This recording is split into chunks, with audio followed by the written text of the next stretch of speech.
Facebook families and friends, what's happening, y'all? Good Sunday morning. You know what time it is? It is our normal new time uh, for FA. Um, Again, we switched up from Saturdays to Sundays, 9:30 to 11. Same time, just different day. Worked out better for all of us with my new employment situation and with everybody else's daily life. Saturdays seem to be a little bit slower roll in the morning time. People are enjoying their weekends, and so it's a little bit harder for them to come in on a Saturday morning than a Sunday morning. So seems to be working out better all the way around. How you guys doing this morning? Good morning, Amy May. How you doing, babe? I'm gonna see the kiddo this afternoon. Waiting on Sammy. I do have a surprise guest showed up at the house this morning for coffee, and let's welcome him in real quick. Uh, Longtime member of Formers, one of founding members actually. Been here since the beginning. Good morning, Tony. Love you, brother. Jimbo Jambo Jumbo sitting in my kitchen on his laptop, coming to us live from Caledonia, Wisconsin. What's happening, Jimbo Jambo? Sabrina, good morning. Julie, good morning. I love you, sweetie. Ready to send you a link if you want to come live. Uh, you're always welcome here in our corner. Uh, so what's up, Jim? How you doing? I'm doing all right. I miss the family, man. I miss my meetings. I had to come back and get me some. Hey, it's nice that you showed up here live at the house to do it. Dustin, what's happening, brother? Alan, good morning, nephew. Uh, how's everybody doing this morning? Let's reach out to the chat, see how everyone's doing, what's going on. Anybody got any issues this morning? Otherwise, let's just say good morning and see how everybody's where everybody's at, what everybody's doing.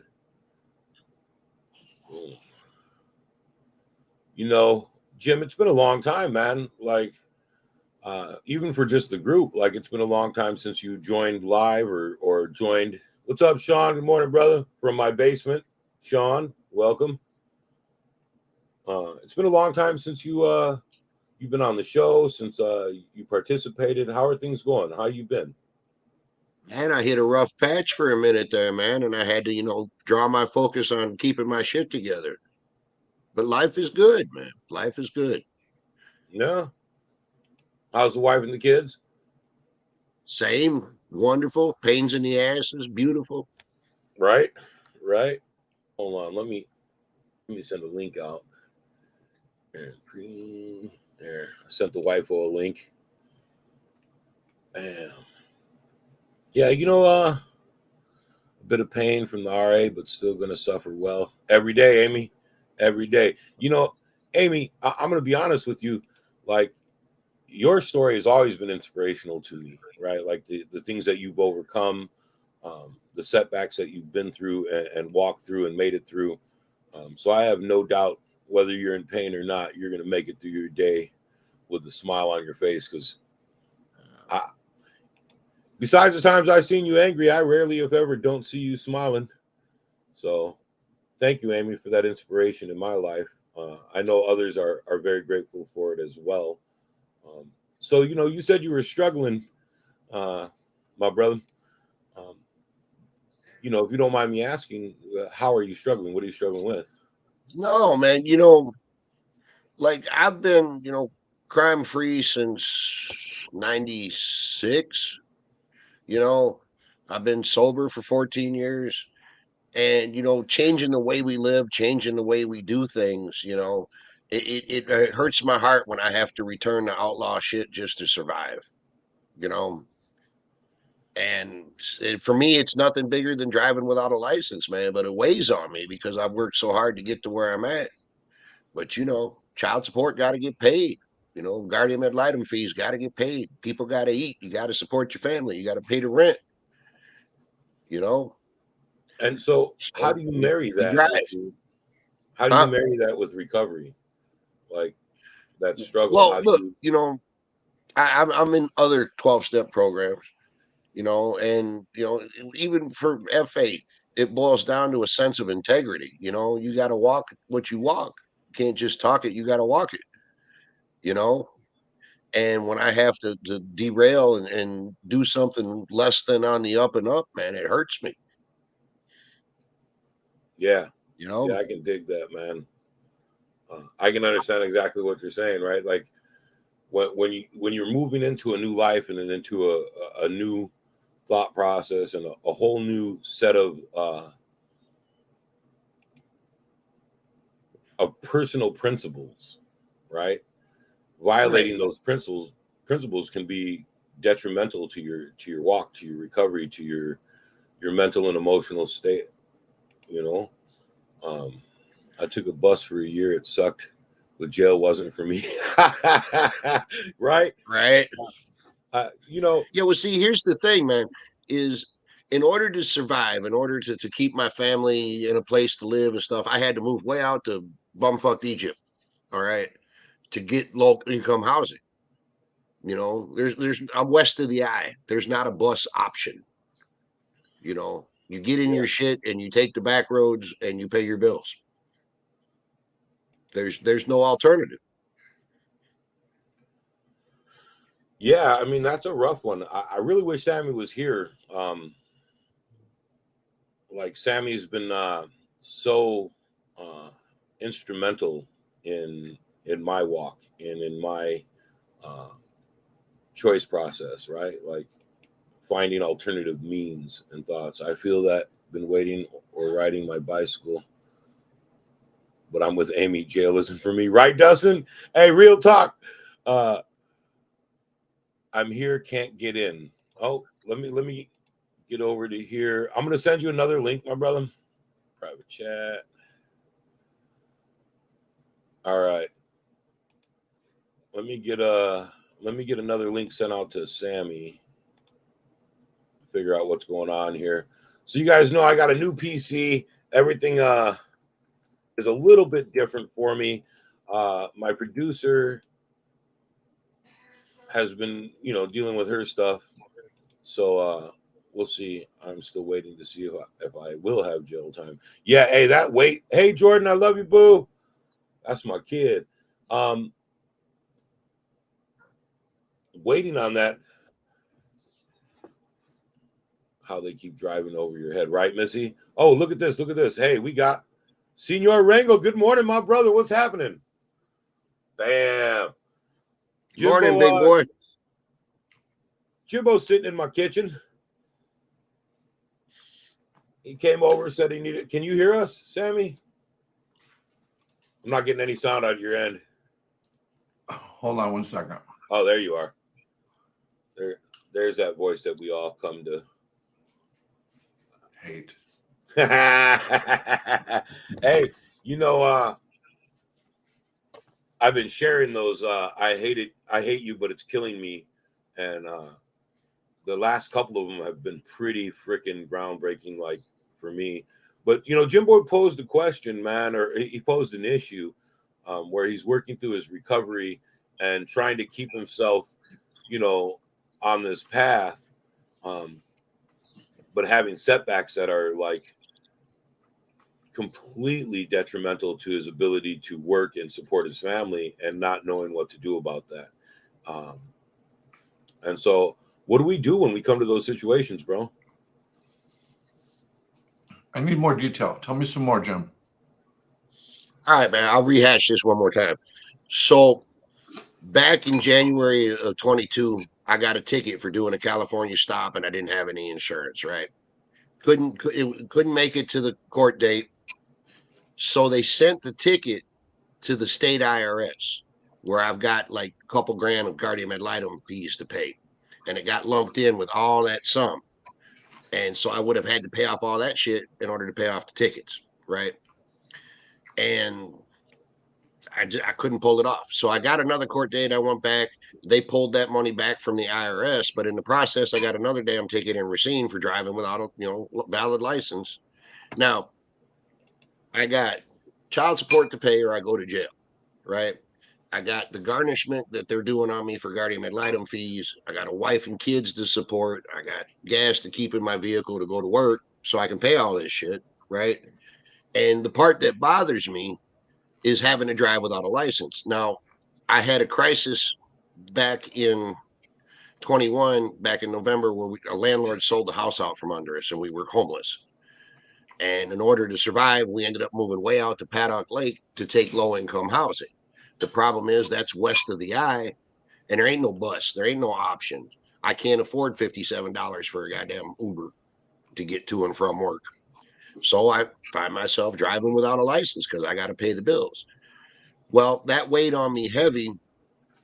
And now I got an option where I'm working double shifts like a dog so I can pay all this shit off by the end of March and be straight. See, I'm resuming my graduate program in May. After all this crisis and stuff, I'm finally coming back, getting my shit together. And it weighs on my sense of integrity. You know, I've worked very, very hard to not be a shady person and be doing dirt and criminal activity and things of that nature. Yet here I am. I got to do outlaw shit to survive, you know, and it weighs on me. I know it's not forever, but man, I haven't been in trouble since goddamn 1996. You know, I've been sober for 14 years. I don't run around. I don't clown. I don't do bullshit. So that's it. It's just, it weighs on my sense of integrity severely. All right. Well, I think there's a lot there, but there's a couple of things that are it's about mindset, right? And so you know, and I know a little bit about you, Jim. I can't never say I know a lot about anybody, but you just never know what's lurking underneath everything you do know, right? With folks. And what I know about you is that you've had it tough for a long time. Some of what you're experiencing is a direct result of the way you used to live that are still lingering in your new life now. But if we were talking about, let's say we were talking about drugs and not driving, you could see that when a person talks the way you've described that story, we can see that there's justification going on. We can see that there's a sense of woe is me going on. And not that any of these things aren't justified. We're just highlighting what we're seeing because it all affects mindset, right? If your life is shit, that's true. Like nobody can refute like, hey, my life is shit. Okay, so if that's how you feel, that's real for you. But that mindset, as true as it is, that mindset will only take you further down the road of more life being shit. And me and you have had so many conversations about the need to change your mindset about how you're filtering through the world. You filter your experiences through a lens of my life is shit. And so what the universe hears is that you want more shit in your life. Because it focuses on the main subject. And so while you might be in recovery, your mindset doesn't always follow you through that. That's, to me, that's the discrepancy. That's why we continue to suffer like this, because there's not an alignment on these parts. So what do we know about that when things are not lining up? You've got to go backwards in the process. And I can't tell you, I think the number one step me and want to talk about most on this program is step one. And I think a lot of us forget that we have to work everything we're going through. Like if you feel stuck, you have to go to step one to work through this. If you were to take the same steps that you take to address your chemical addiction, to address this other issue, you'll find that some of it has to deal with acceptance. And remember, acceptance brings a certain amount of peace to you. A lot of people, when they're on their knees in step one, it isn't because they're begging, it's because they're relieved. Because they're finally giving up the struggle of maintaining power that they never had. When you're trying to, and right now, that's you have lived in the last, I mean, how long have I known you, man, right? You have lived in a state of feeling powerless.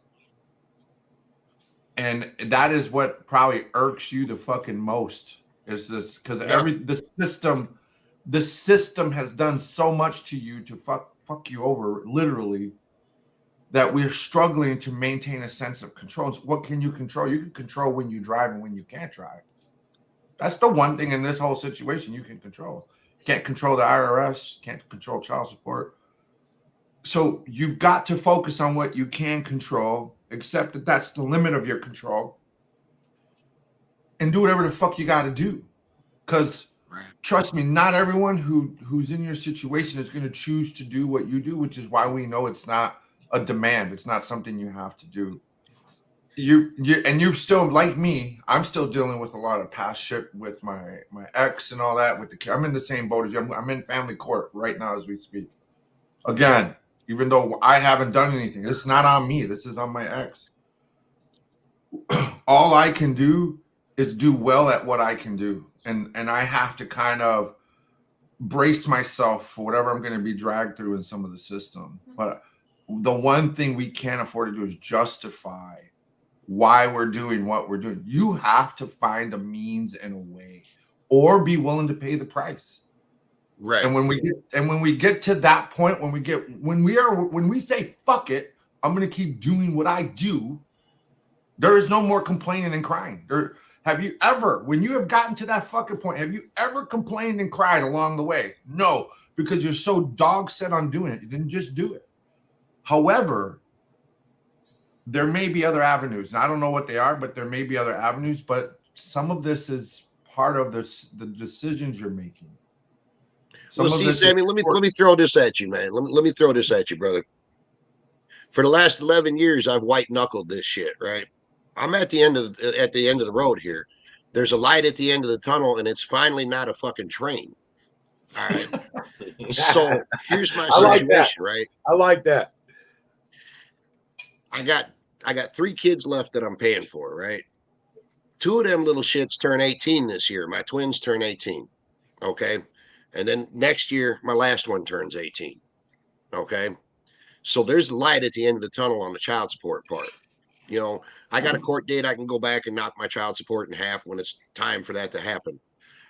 The thing is, and I resume, I had a crisis back in the end of 21, and I've been like an entire year recovering from that crisis, and that was homelessness.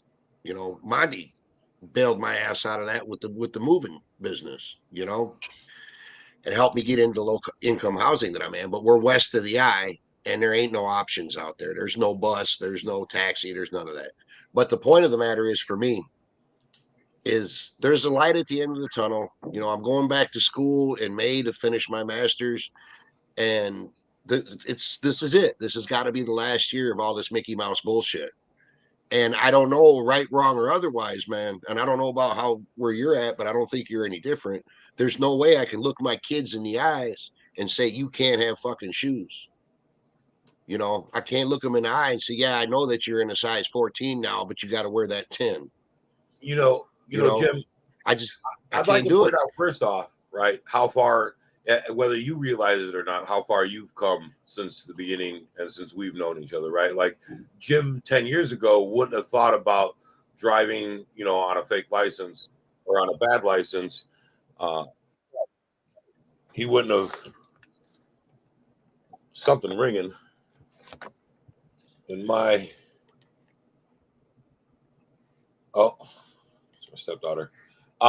Jim wouldn't have thought twice about driving on a bad license and doing what he had to do. It wouldn't have affected his moral compass in any way. So first off, let me say, amazing, bro. The fact that, you've built your principal base up just in the last 10 years to the point where, something as minor in most people's eyes as driving without a license. Hold on.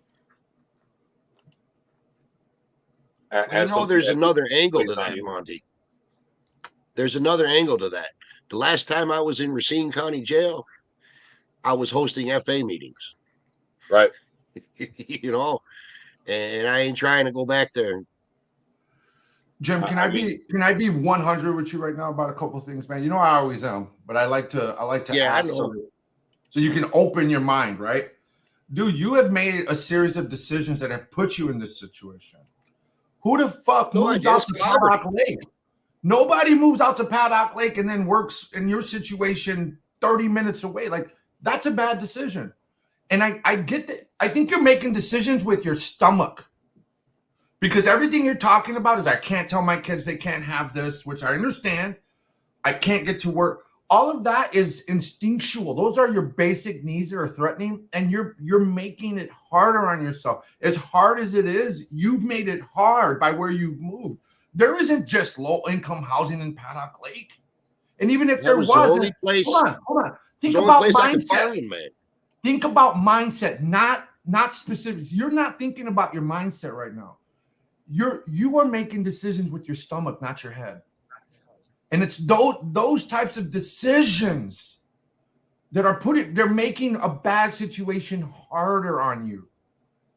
We have to think about where we're going. I get that you're in a bad spot, but when you only have bad decisions to choose from, you have to try to choose the one that's going to do the least amount of damage. You can't just go somewhere because it seems like that's the best place. If you haven't considered, like when you knew your livelihood was going to be threatened, how did you justify Paddock Lake? Right? I Like didn't you know can't. my livelihood was going to be threatened. I didn't know I was going to have a house sold out from under me and my family be homeless, man. You see what I'm saying? And I use then I'm going this. to tell you, I'm still going to tell you that's still on you, Jim. That's still on you because at the end of the day, the buck stops with you. Right. We have to have vision. We have to be planning in the future. Did you filter it through worst case scenarios when you made your best decision? No. It was the worst case scenario. No, it wasn't. No, it wasn't. Because you know why? I just moved from Racine. I just moved from Kenosha. One that lives in the sticks out wherever fucking town there are other places that you could have found that were affordable near your resources. You can't tell me that, Jim. You can't tell me that. Listen, bro. I've been in Racine 20 years. I didn't have a red fucking cent. I had lost my job in the middle of the crisis, dude. I had nothing. Again, you're making decisions with your stomach, bro. This is not, listen, trust me, man, I've been in those situations. I'm not telling you it's easy and you didn't think it through. No, the mindset that I'm challenging is the mindset that got you in this situation. And if you're in recovery, you've got to be able to hear that message. Because as long as you're the victim, there's nothing you have to change about your mindset. I don't see myself as a victim. Great. Let's make that then clear. Own it. Then you gotta own it. You gotta say, what is going on with my mindset that I am still tripping over myself right now? Because that's what's happening. Listen, I know you don't want to hear that, but that's the only way to start to switch this shit around. When I went through the divorce and I was losing everything, I was sad, depressed, but I said, if I don't change what I'm doing, this shit is just going to continue to snowball. And it's been the red car that I owned, that I traded for a fucking Hummer, is sitting right out here 10 years later. Right? I remember when you swapped out that big, ugly, yellow motherfucker. That was one of the worst periods of my life because shit was just, I couldn't control anything that was happening. It was all being done to me. And I remember I listened to a video by Tyrese. It's a singer or an actor. And this guy said, if you are sitting there crying and complaining about how bad shit is, you're not doing enough. And I threw a $1,200 laptop across the fucking room because it was the last thing I thought I needed to hear, because I was like, you don't know what it's like. You don't know what I'm going through. This shit is happening to me. I've worked hard all my life. I don't even know how I got in this fucking situation. And as long as I was thinking like that, my situation could not improve. One that witnessed that shit first fucking hand. Side note. And as soon as I had that epiphany, I went into fucking plan mode. That's when I changed the car out. That's when I reduced my cell phone bill. I was grossing $100 a month after child support and insurance. Like I said, I can't focus on that. I've got to do what's within my power to do. I'm not challenging that your life has been fucked and hard. I'm challenging the mindset that you're suffering with that is not helping you. And I know it sounds unfair, but I have to challenge you. You got a family to support, right? Me too. Period. It's family to support. I was doing that, right? When I lost my home, I had just started my grad program, right? I was doing everything the fuck right. I had a license. Everything was square, right?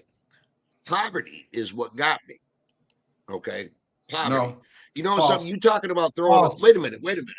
You talking about throwing a $1,200 laptop. I bought this motherfucker in 2012 and I'm still wearing it, bro. You feel me? I drive a 1999 Jeep that it rides like a deuce and a half, and I can't hear myself thinking the motherfucker, man. You know, I'm not playing the victim. I'm just saying that doing what I needed to do, right, fucks with my sense of integrity. Now, I know that I'm doing what's right. When I took that place out in Paddock Lake, it was my last resource. And the only reason I got in was because I'm a veteran.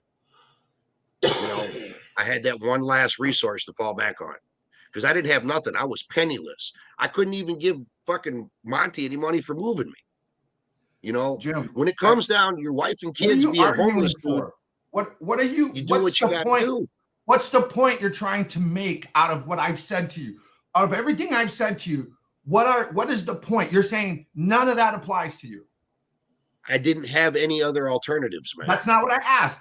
Are you saying that the feedback about your mindset does not apply to you? That's what I need you to. That's what I need you to. I don't think it's a matter of it doesn't apply. I don't think it's necessarily where I'm at. Okay, I'm not feeling sorry for myself. I'm not. I'm not in victim stance up here. I'm not. Right. It's just that I know that I can't fail them people. Right. You know my story. You know what my little guy's been through. His mom is out in Vegas selling her pussy right now. You know, I can't fail these people. And this is the thing, I was telling Monty on the way in, I drove past a speed trap out there on K coming into Franksville by the I. And the nice thing about that was I knew if they pulled me over that I was going to get another ticket, but I didn't have no wants. I didn't have no warrants. You know what I mean? And I'd have walked away from that incursion. Jim, you do know you're talking about everything but recovery right now. Right. But that's my whole point, and that was my this is a recovery meeting. What do you do when you're out of alternatives and you have to do what you know how to do? Change your mindset ain't going to fucking pay the rent, man. Then what do I know? And why are you here? What does Forbes know? What does any 12-step group know? And why are you there? Right. That's why I'm here. But I don't see. So, let's go back to the beginning. Listen, Sammy, I don't see the mindset, how changing my mindset. What am I supposed to do? Sit on my goddamn ass? I know you don't. You know why? Because it's not an immediate answer. I don't have an immediate fix for you, which is why you don't hear. Well, I'm not looking for a fix. What are you looking for? What are you honestly here looking for? What are we supposed to do when we're doing everything right? You know, it ain't like I picked up a case. It ain't like I went out and did some bullshit. They didn't catch me with an 8-ball. You know what I'm saying? I'm doing everything the fuck right and still taking it in the balls, man. Jim, what are you doing here? And that's not like you should leave question. That's like, think about what you're doing here. What are you doing here? What do you mean here? Here in FA or here in my life? What? Yeah. I wanted some feedback on it. How much of that feedback are you accepting? I don't know, man. I'm weighing what I'm hearing, and I'm going, well, that don't, you know, man, you got children. You ain't gonna let them kids go hungry and without clothes. I also know you've been in 12-step groups long enough to know that if you were having this conversation with a sponsee, I wonder how you would respond to the mindset that the sponsee would reflect that's like yours right now. If you were trying to help a sponsee, and not that you're my sponsee, but if you were trying to help a member struggling in your group with all the stuff you're struggling, what would you be saying to that person right now? first thing I'd ask them is, what are your alternatives? What resources have you looked into? That has nothing to do with recovery. That is basic needs. That's social work shit. That's I need to go to the office type shit. What are you going to do in your recovery? What are you guiding that person on in recovery? Because you come here not for solutions to your money problems, not for solutions to your housing problems, your life. You come here for what? Feedback on how to live. And what are you going to do with the feedback? What do you hope that person does with that feedback? Well, if that person's like me, they're probably a knucklehead, and it takes a couple days to process it all, man, to be honest with you. All right, so that's where I want you to start then. Just before you push back, take some time. These are bitter pills to swallow, brother, and I have swallowed them times 10 with you. I'm right. Dude, I have an ex that is driving me through the fucking walls right now too, right? This is never the place to come figure out your housing, your employment, it's about recovery. Well, look, all right, let's look at the recovery aspect, right? I haven't committed any crimes. I haven't stabbed anybody. I haven't been violent, right? I'm a drunk. I haven't drank in 14 years. And all the shit I've been through, I haven't had to go get fucked up. From that perspective, I'm doing all the right things. Congrats. Tip my hat to you. But that is the very beginning of the process. You have to do those things to start your recovery. And I nod my head to that because I know how difficult that is, and we're all behind you on that. What else? That's what you're doing well, but none of that is what's going to serve you right now in this exercise we're doing. What do you need to think about in your recovery right now, Jim? This is the part of Sammy I hate when he makes sense. So, Jim, right? Why did you guys even tell me to come on the show today? I know, right? So, side note, let's backtrack to that ugly, crappy ass Hummer you had that you cried over having to get rid of. Thank God you got rid of that fucking thing, right? First of all, that was a personal goal that I had established while still in prison. How horrible of a goal was that to have a Hummer? I loved it.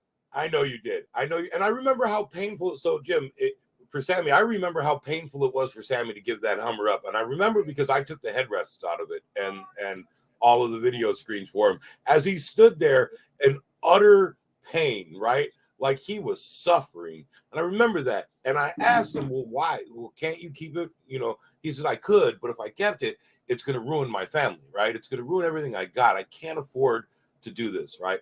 So, Jimbo, I don't know what you should do, right? I don't know what more you can do because hell yeah, you've been struggling. You've been breaking. I remember when you lost your housing, right? I remember calling everybody I know in the city resources department, finding out what was open in living situations for low income housing. And you're right.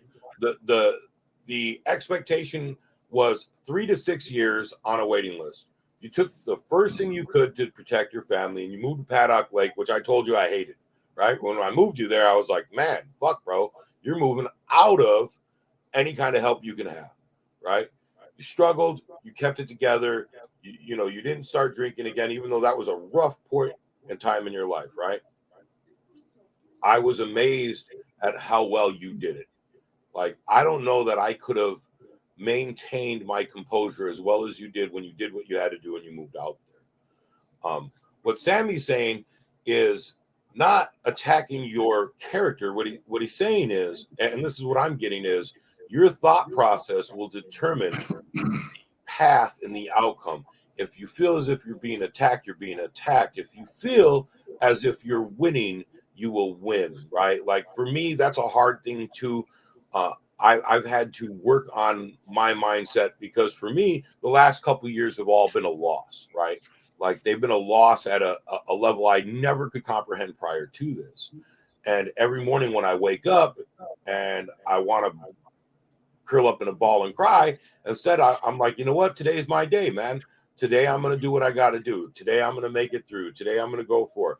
Now, there's been a lot of comments in here from people talking about you too. Right. Absolutely, you do, bro. We all do. We all do, right? And as hard as it is, it's necessary, and we make it through that, right? Poverty is criminal in the United States, right? It is created to hold us back and hold us down, right? We are where they want us to be. And when I say want, I'm not talking about Whitey. I'm not talking about anything other than those who have, right? Those who have want us where we are, and they never want us to progress, right? That threatens their station at life. But to make it through that, right, we have to have the mindset that we're going to make it through that. We never have to. We can never falter in our emotional and our psychological strength, right? We have to believe, no, like this is hard, but I got to do it, and it's necessary, and I'm going to make it through that, right? And although you are living that, right? Because like when we sat down and talked this morning, you were like, you know what? I got it covered. You know, I'll get it covered by March. Like I will win, right? And I think that's the mindset Sammy is trying to ask you to put yourself into. Although sometimes when Sammy talks, he's a little more aggressive. Like, and it's only, and listen, and in Sammy's defense, it's only because he's a fucking dick, right? Like, it's not like he does it on purpose. It's just that he's an asshole, right? Because these are the conversations, and a lot of people don't know it. They'll be like, man, I talked to Sammy, and he was uncomprehending of my pain. And I'm like, no, he comprehends it very well. He just went through it, and this is how he talks. Because this is how he talked to me for years, right? Like, when we were sitting with fucking meetings together. This is how me and Sammy started. Yeah, because he was my fucking instructor at Gateway in my vocational program, and I called bullshit on something he said, and we hashed it out in the classroom. And I thought to myself, this is somebody I can respect. Yeah, you know, dude, it sucks though, because we'll be talking and he'll understand, and he'll be like, so, and I'm like, wait a minute, what do you mean so? And he was like, what are you gonna do about it? And I'm like, no, right now, what I need is some validation and a little bit of a fucking hug. And instead, you're like, listen, your leg's broke. Stand up. And I'm like, my leg is broken. Stand up. Stand up. Do you remember in group when he said, hey, when I just came home, it was like my 7th meeting. Chat, listen, this was like my 7th meeting after 20 years in prison, right? Maybe not even the 7th. And I'm talking about how I'm struggling to handle this cell phone situation because I don't know how to order a fucking pizza, right? I don't know how to hit the call button.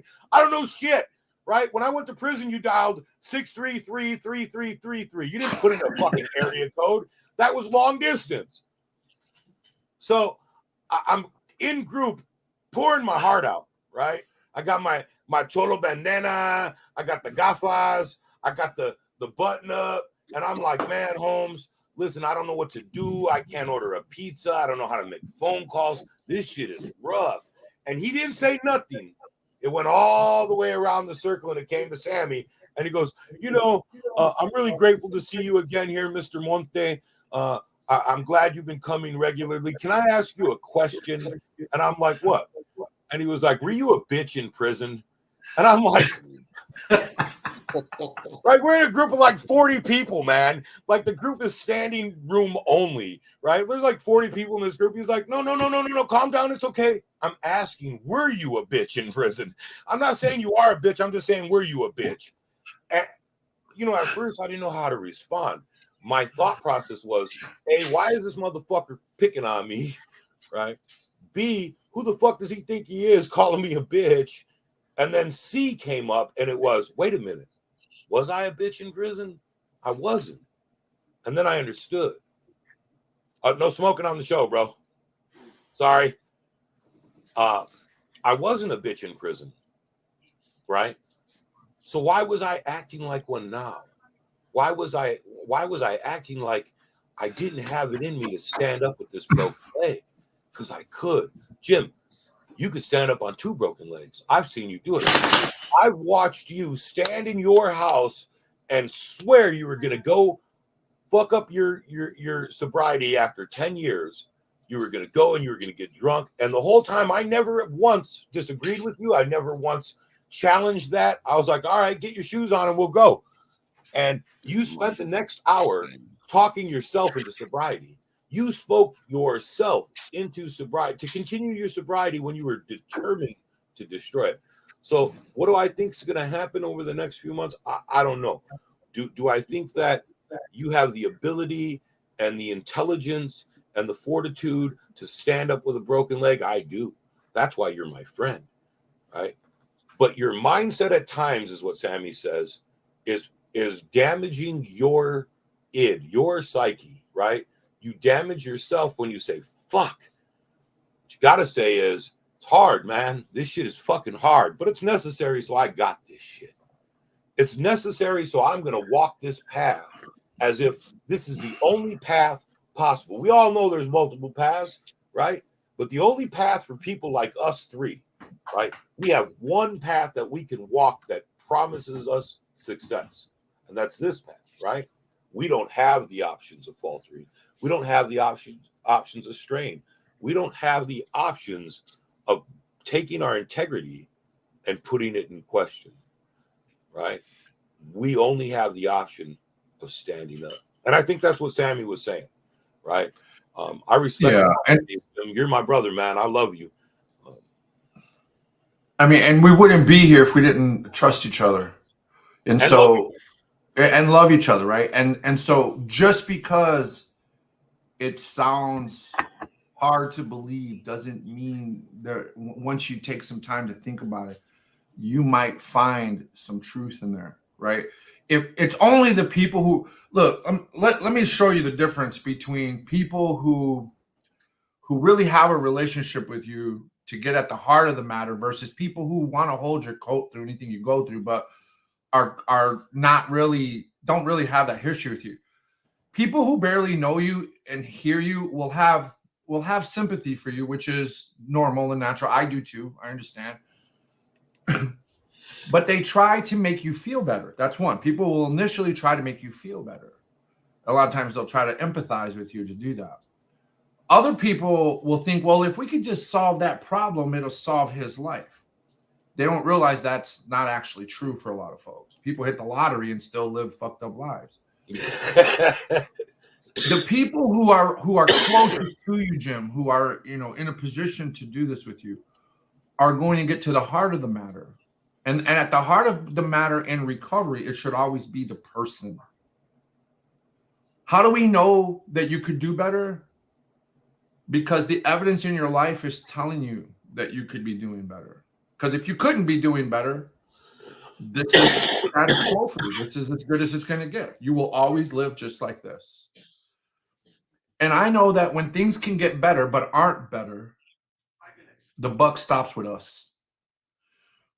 In my divorce, with all the shit, I was near homelessness too in that situation with 2 children. Like, your story is my story, just different circumstances. When I changed my mindset, it didn't solve it immediately, but it solved it long term, and things started to get better. And in that process, on the same day that I threw the laptop, I had met with a coach, and the coach said, "Do you know why you're losing in court, Sammy?" And I'm like, "Yeah." And I listed 20 things. He says, "It's because of your mindset." And then I go home and happen to watch this Facebook post by Tyrese. It was just too much. But within 24 hours of that and one computer later, I said that must be it.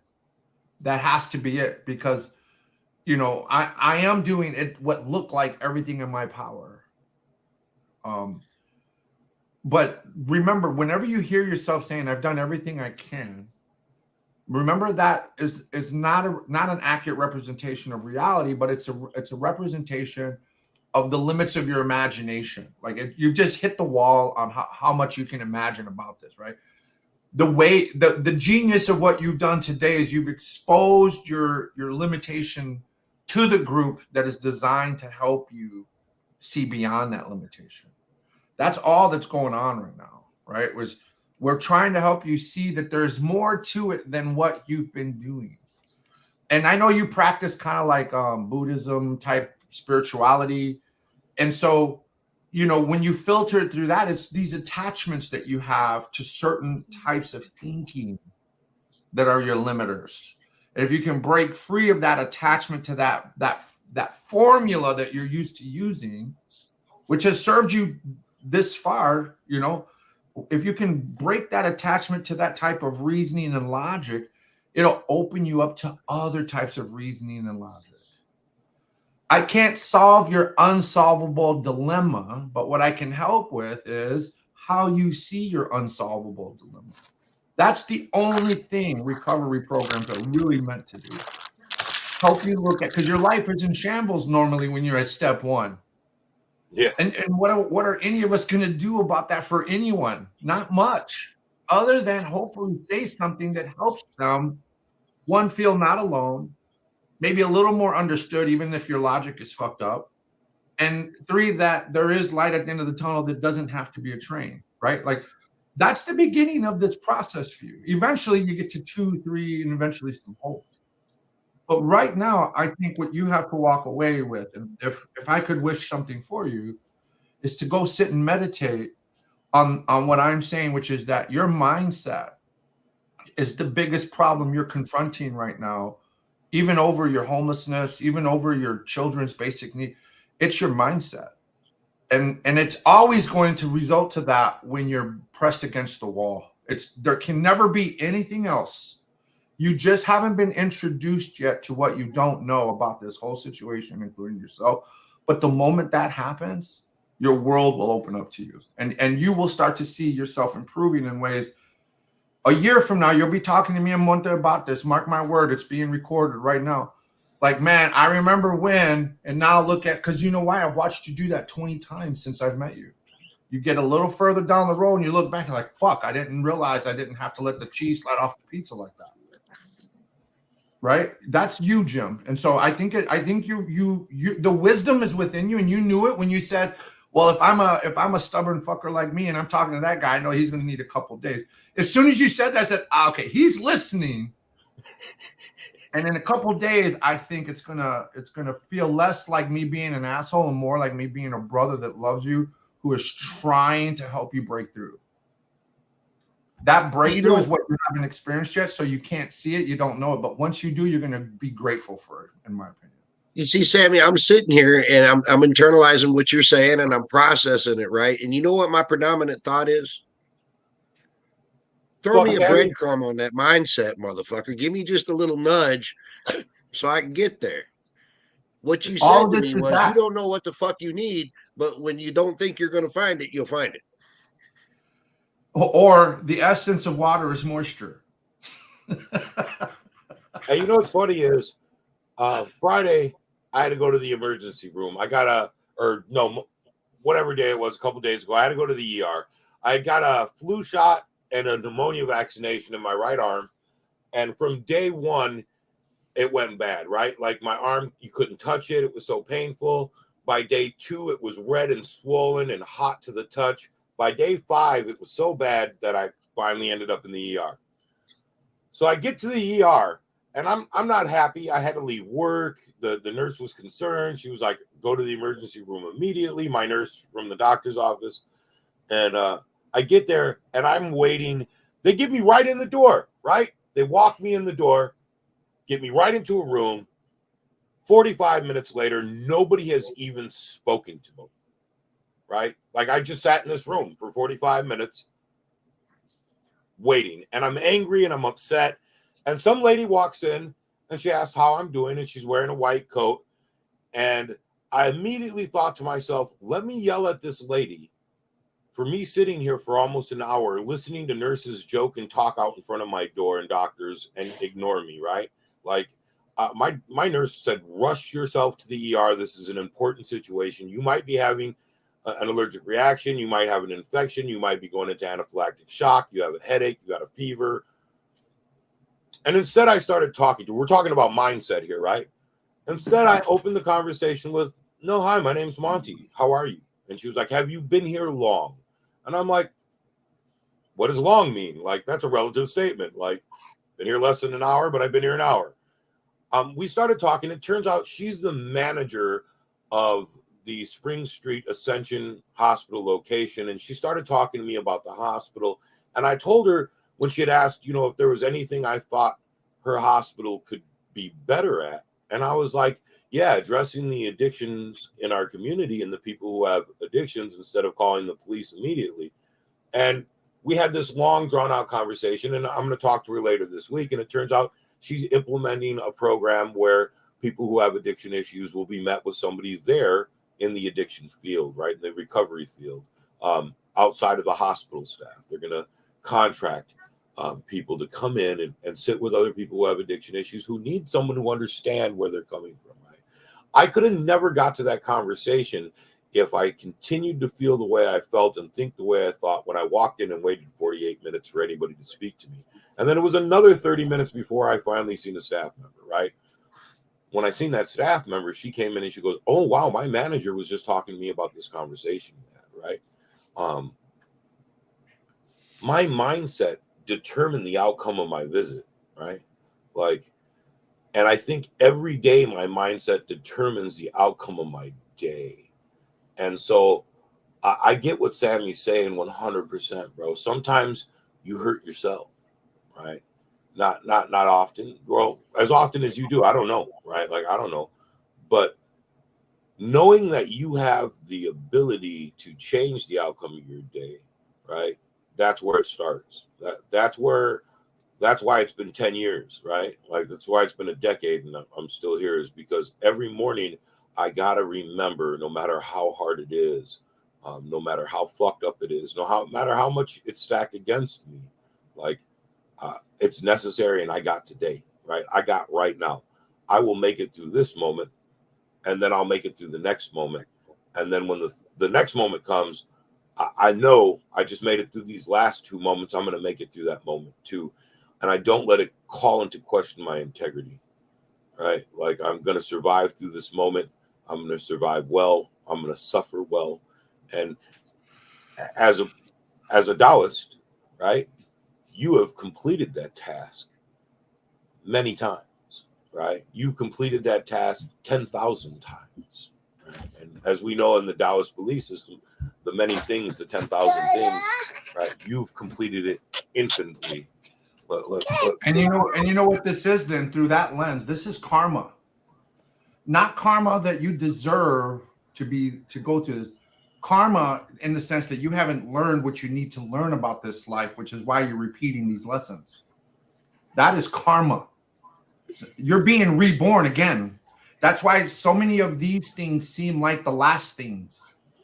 And once you wake up to that reality that I'm in a loop, and it's less about life and more about what you have learned from life, you'll keep repeating this series of obstacles. Now, here's the meat on the bone that you're asking for.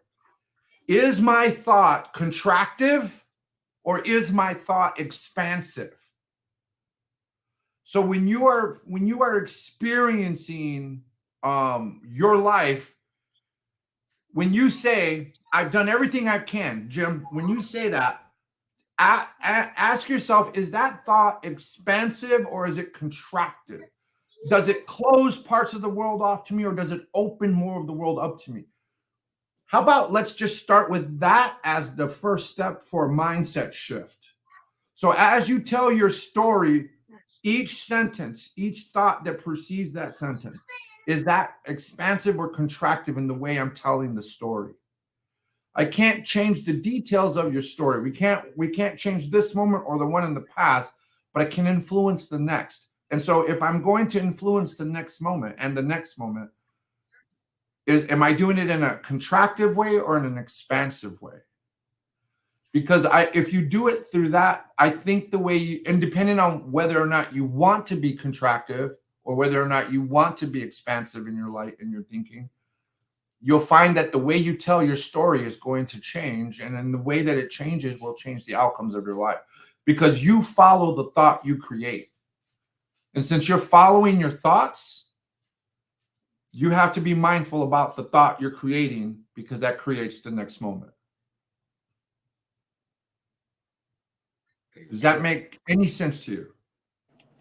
Yeah, it's clicking. It's clicking. It's just I have this internal dialogue going on that's arguing with everything you say while I'm doing, keeping the mouth shut. and listening. You know what I'm saying? And is that Mindful thought. expansive? Is that expansive or is that contractive to you right I now? don't know. Does it open the world up to you or close it off? I'm gonna say keeping my mouth shut and trying to listen is expansive, because That I is. always know that there's something I'm missing. You know. So what about the thoughts you're having? Are those opening the world or closing the world off to you? I can't call it because it's a conflicted thought, because my mindset is the mission is first and everything else is secondary. I would not follow you into battle with that mindset. And I'm a warrior. I would not follow you into battle with that kind of, that is not leadership. That is not the leader we're looking for in war. That's recklessness. You can't, foot soldiers just follow the mission.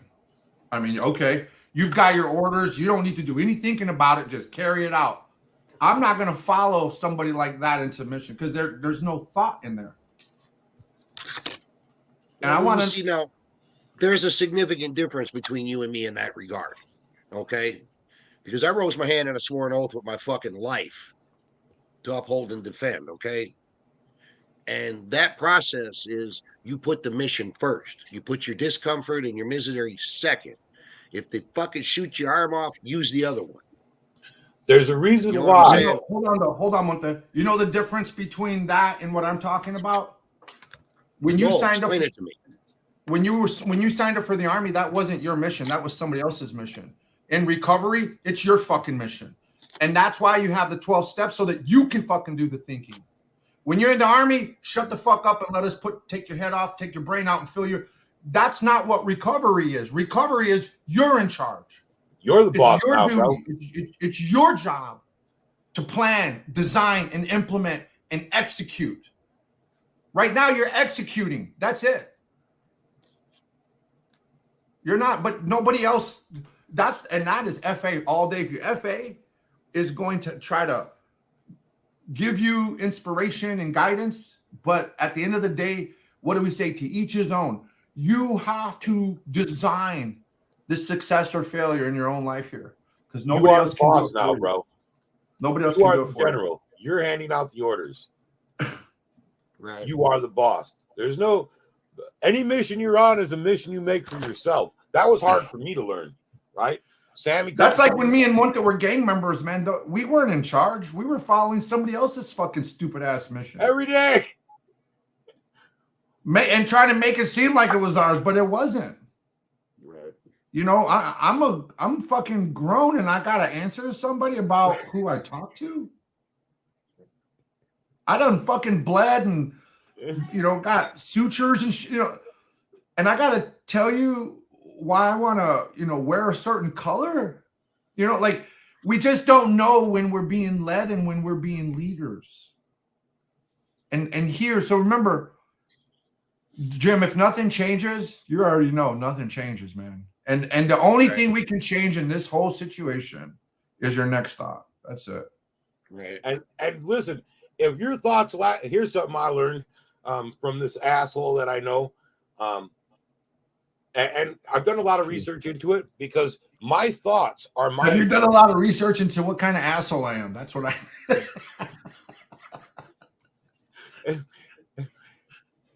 My thoughts are my biggest problems, right? Like if I get stuck in this loop and I start thinking about the same thing, it'll never go away, right?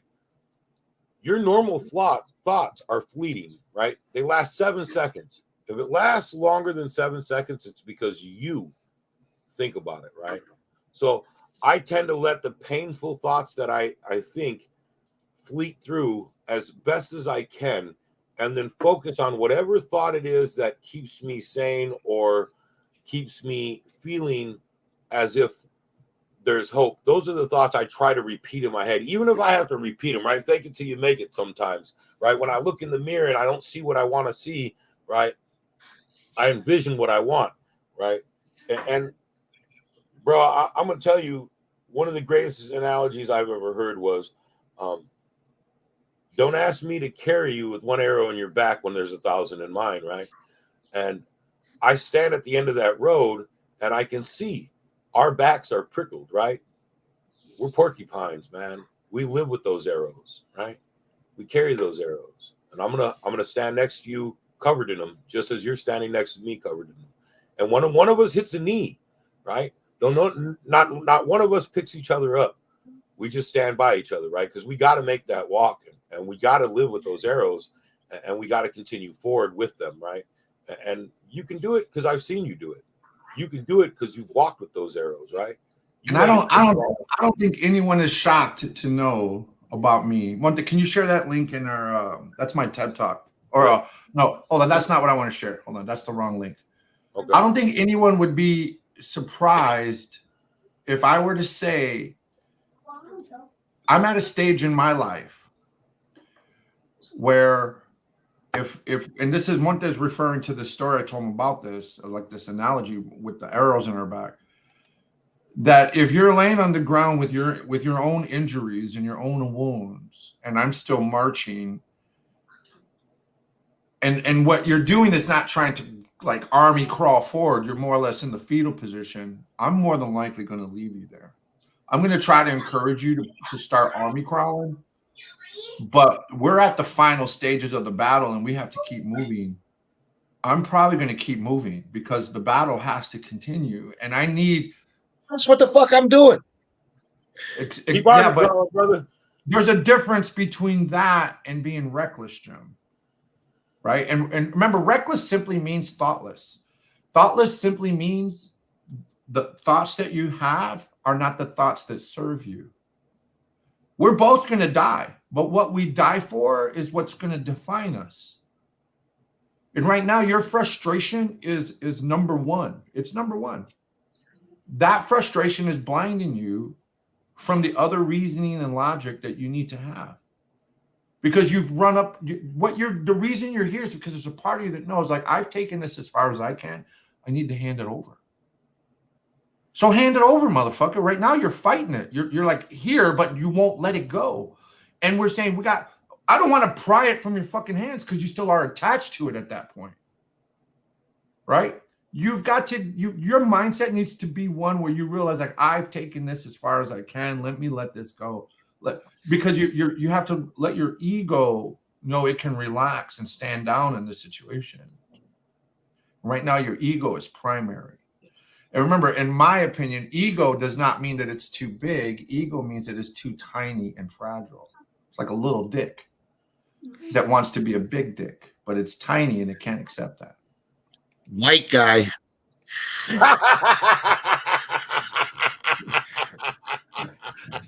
I'm not saying anything. Ego. I fucking love you, bro. To be bigger than it is, but you got to accept that. If you can accept that, you're gonna do what you can. That's why you got to use toes, fingers, and whatever else you can find, right? I feel what you're saying, Sammy. I do. I feel what you're saying, man. I really do. You know, then that's where we'll leave it, because that's, at the end of the day, man, karma.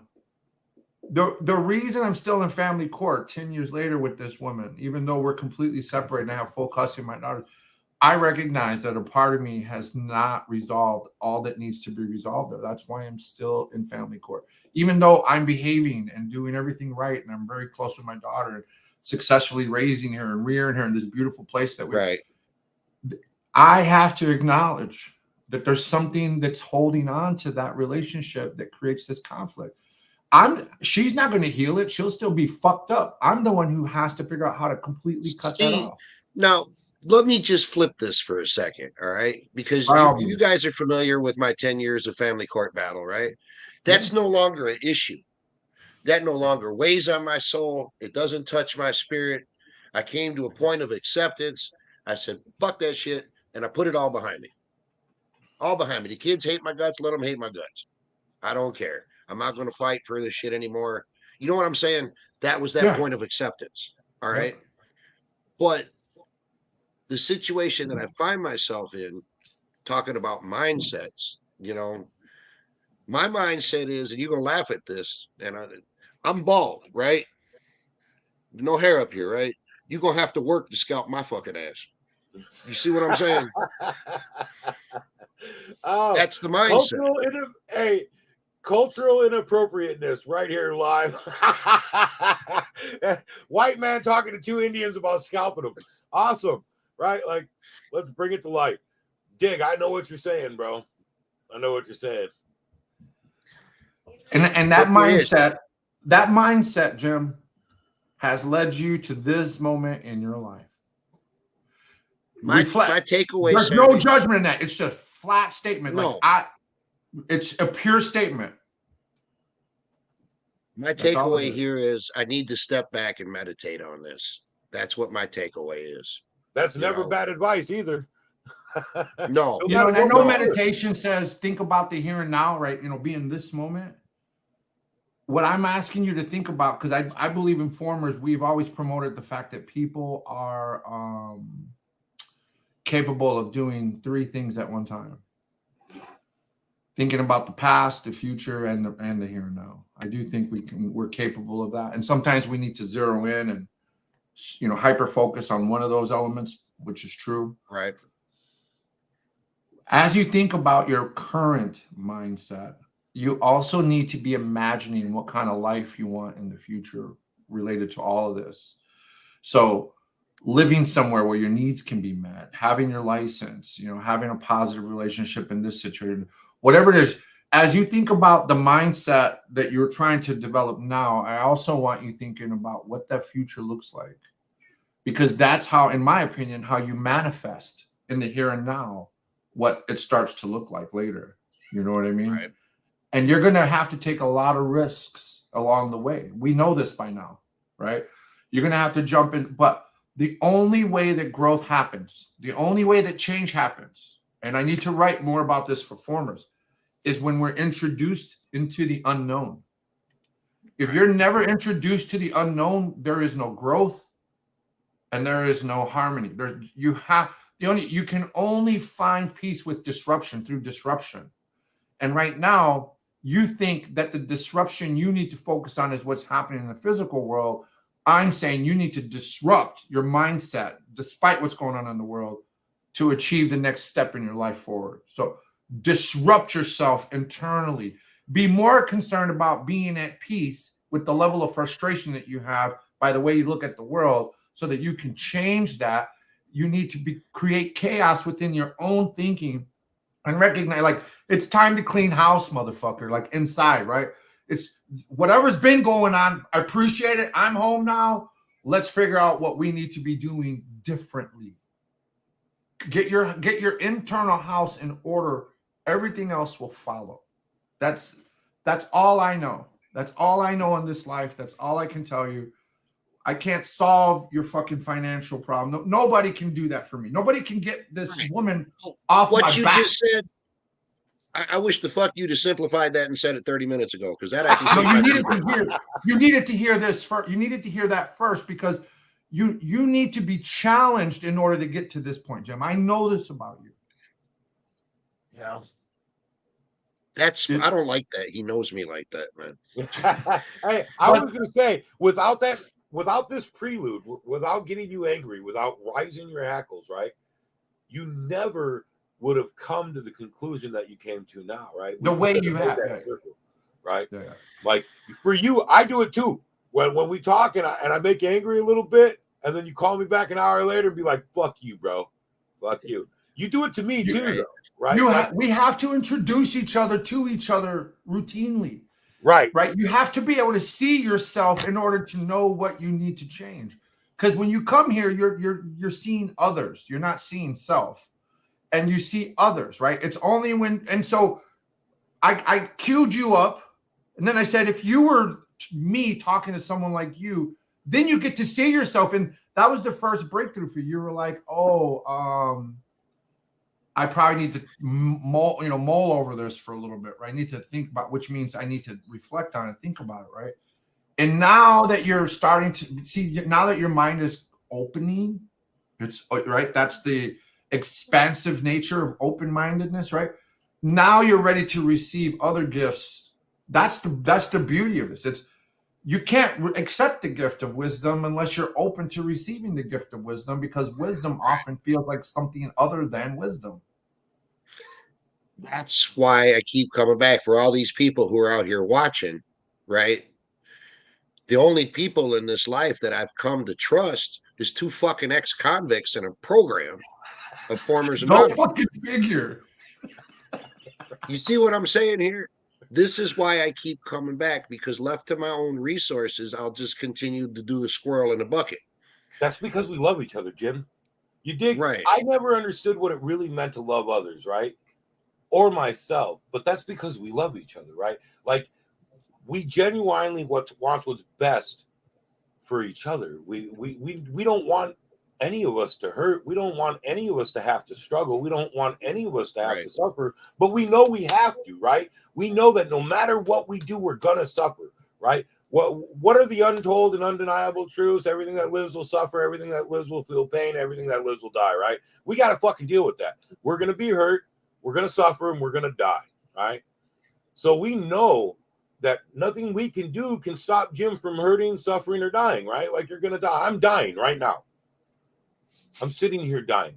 I'm suffering, right? I'm feeling pain, right? The only thing that we have for each other, besides commiseration, would be the encouragement to suffer through that well and have a great time doing it, right? Love each other through it. Like, one of my clients at RVM taught me something about he was, and I apologize if I'm not getting this accurate, because it's about it was a Muslim belief around a jihadism, like a jihad. And he was saying that Muslims go through 2 types of jihads throughout their life. There's like a big jihad and a small jihad. And you know, me being completely ignorant of this, I'd never heard of this like story he was telling, you know, the elements of the story he was talking about. I assumed that war, conflict, battle, you know, chaos was big jihad. He said, no, all that worldly stuff is the little jihad. He said the big jihad is what you go through internally. That's the biggest battle you'll fight in life. I've never forgotten that. Like, you know, it matched up with everything else I had heard about what was important in life at that point, you know. And so we think that the primary battles we're in are in the world. And I think it's really good that we're in recovery, because recovery teaches us that actually the big battles you're in are the ones that are internal. It's the ones that keep you in recovery. It's the battles, the only battles we can ever really have any chance at winning are the ones on the inside. You know, love you, Missy. Yeah, you know, and I think that we should recognize all the folks who have chimed in here, man. There's Jim. You need to make sure you read the chat. Chris, Heather, and here's a little bit of homework for you. I don't know, Monte, can you save the comments or the comments are on Facebook? Yeah, permanent. Facebook. Amy, Jim, here's when you read those comments. Here's what I want you to do. You're going to filter to two things. What is the mindset they use to get to the conclusion that they have? See if you can identify the different mindsets that, you know, you're going to have to like kind of say, oh, okay, when they said that, it's expansive or contractive. Right. They're asking me to think bigger or think smaller, right? And then ask yourself, in that sense, is there anything in what they're saying that applies to my mindset? Not your situation, but your mindset. Is there something about their mindset that can reflect positively on my mindset? And even if like no one is mean ever, I've never seen anyone be mean in these chats, right? But let's say somebody had a negative concept. You would still filter that through the same lens. Is that expansive or contractive? And is there anything that I can reflect on as that relates to my mindset? Okay. That way we're thinking less about the advice people are you know, apt to give us, and more about, and remember, I've said this to both of you. I said this to you in class, Jim. I pushed you on this a lot. It's not the answer you give or get that matters the most. What matters the most is how did they get to the answer that they give or get? Because I'm more interested in how did you come to that conclusion, because it teaches me about who you are as a person, how you filter, what formula you're using in life, right? I think that's a good exercise, because we're trying to get you to look at the formula you're using and see how you can tweak that formula. Yeah, I had the comments off so I could focus on the conversation. Yeah, Gotcha. absolutely. It'll be posted though, and you'll be able to go back and scroll through the Facebook post to capture the comments. They'll all be in there.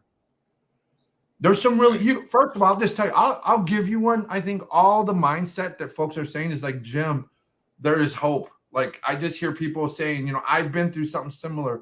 Remember, we share our experiences and hopes, right? Like I see a lot of that, man. I appreciate those folks for doing that.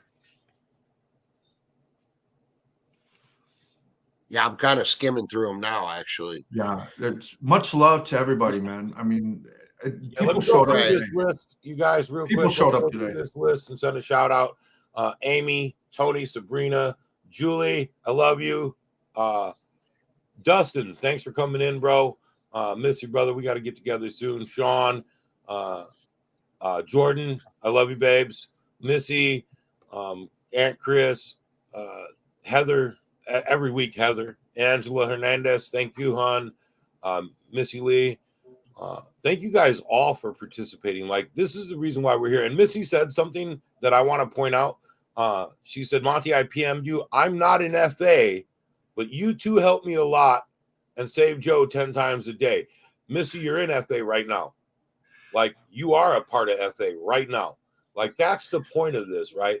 Now, we all know traditionally 12-step meetings, we come together in a small room, drink coffee, smoke too many cigarettes, and do our thing.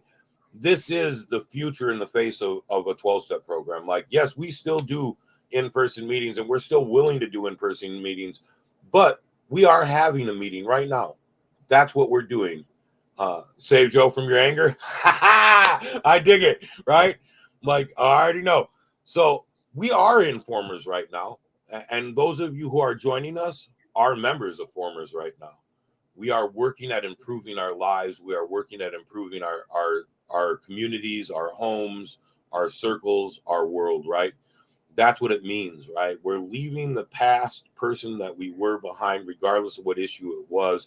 We're forming a future. We're beginning anew. We're strengthening our strengths. And Jim, let me tell you something, bro. Without struggle, there is no growth, right? Like, we cannot grow without challenges to our thoughts, to our persons, to our identities. If I hadn't had so many loving people in my life challenging my thought processes, right, I could have never grown to what I'm growing into today. And here's the fucked up funny part. After 10 years, I'm still an infant, right? I'm crawling right now. I haven't made it to my feet yet. Right? And I might not ever make it to my feet, but fuck, the world better beware if I do. Do you know the amount of changes I can make in our universe if I'm standing on both feet at the end of this journey, man? Right? Like, I'm in my infantile stages. I am growing. I am learning about me. Right? Remember what the Tao says. The man who knows others is smart. The man who knows himself, he's the master. Right? Well, I don't know if you caught it in the private chat or not, but as I'm listening and I'm sitting here and I'm thinking, and you were mentioning about FA, I went back Charlie Kala, in my journey, and Charlie Kala is what pops up in my mind. Yeah, right. Those of you who don't know, we're talking deep meditation stuff. Hey, listen, I still don't know who did it, and I swear in my soul it was one of you two. 3 years ago at a birthday party, somebody left a ringing bowl on my countertop, a Buddhist ringing bowl. It wasn't me. On my countertop, and there's very few people who know me deep enough to know how important that is to me, and I swear it was one of you too, man. But let's wrap up on this thought, and this will help put your life tragedies into perspective.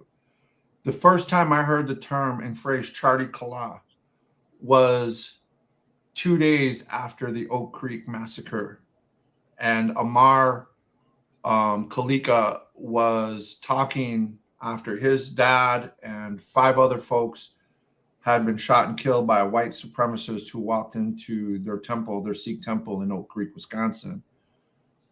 And he had read the list of the people they were going to pray for, and it was the victims.